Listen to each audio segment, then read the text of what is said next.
Hi again guys, just as usual you're waiting on a video and then two come along at once. So here we're going to look at what can only be described as a failure from Apple and Bandai.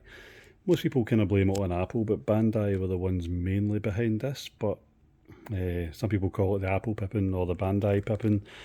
And it's basically a console that came out in Japan. It did technically come out in America, but I think it sold about 2,000, so hardly anything. So pretty much a total flop, but in a lot of ways it was well ahead of its time.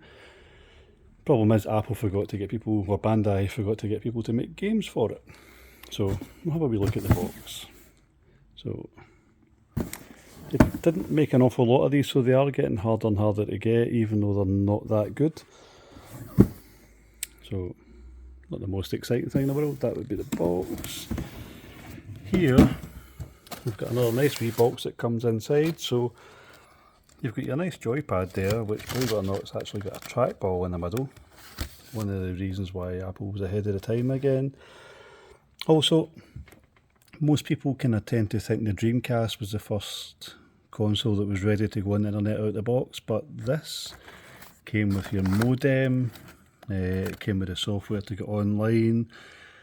Again, quite far ahead of its time. You've got your Ethernet cables, power cables.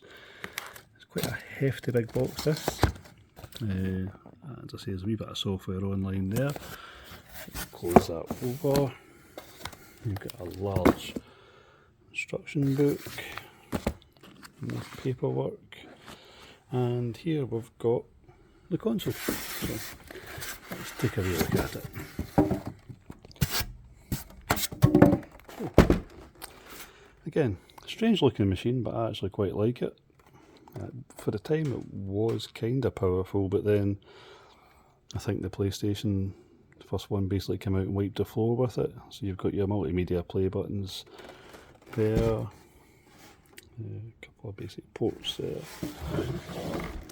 You've got some expansions and stuff on the bottom of it. I don't know if this, I'm going to let a fingernail try to do that.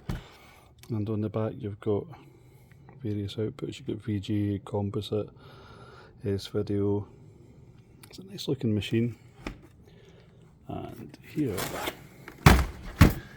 just got a couple of other discs. You get quite a lot with it, so ironically this is probably was never really expanded on. I think that was pretty much all the games that came out on it.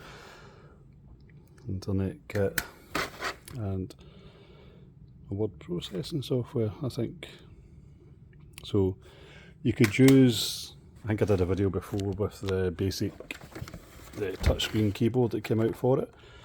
And the highlight of this is a game called Super Marathon. It was made by Bungie, and it was a game they made before Halo. If you ever do get a chance to play it, you can really see where a lot of the stuff in Halo came from. Really, really nice game.